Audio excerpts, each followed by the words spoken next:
Good afternoon. This is a presentation on religion and its effects on people in the gay community, especially on homosexuality.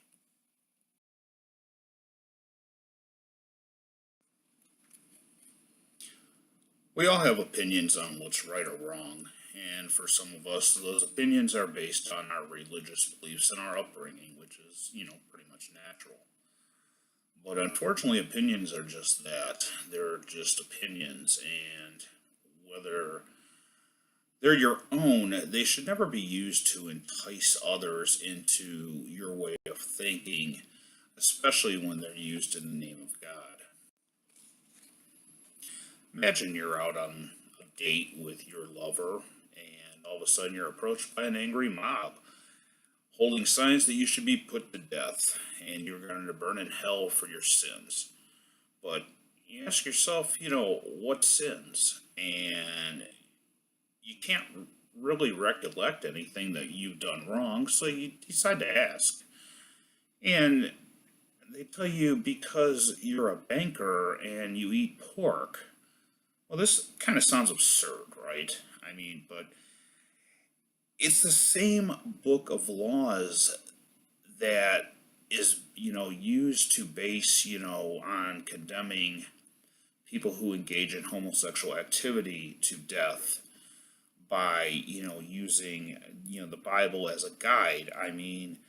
Leviticus says if a man lies with a male as with a woman, both of them have committed an abomination and they should be put to death. Well, it also says that about people who loan money and charge interest and also eat pork and a lot of other things. So really, it's kind of taken out of context.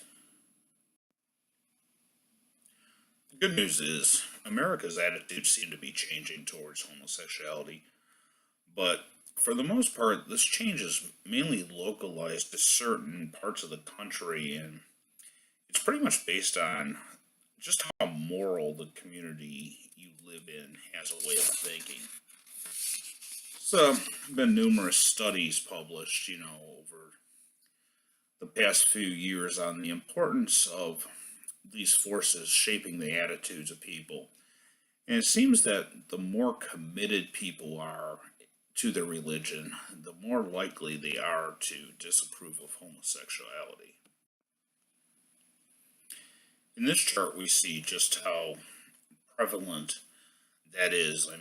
People who have a high guidance on right or wrong, such as religious teachings and so forth, are the highest group that think that homosexuality should be discouraged, compared to, people who are more common sense, so to speak, have their views, which is, pretty much what we should all focus on is, learning to use common sense instead of teachings that were from, 1,000 years ago. Besides the fact that religious beliefs can cause people to act out against things they don't agree with or feel strongly, about that are morally wrong, it can also have a serious side effect when it comes to the health of the gay population, especially among African American males. Current data shows that 45% of all new HIV cases are in the African American community, and the majority of those are observed in men that are having sex with other men. So basically, in this day and age of HIV knowledge and prevention, this disease is still prevalent among the black community.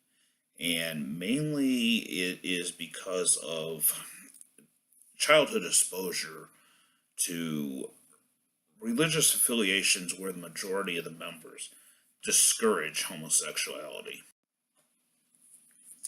Here we see a chart where that kind of, pretty much confirms it, where you see, about six bars down, you see the Jehovah Witnesses, which are predominantly, black religion and prominent in the black communities, as being one of the highest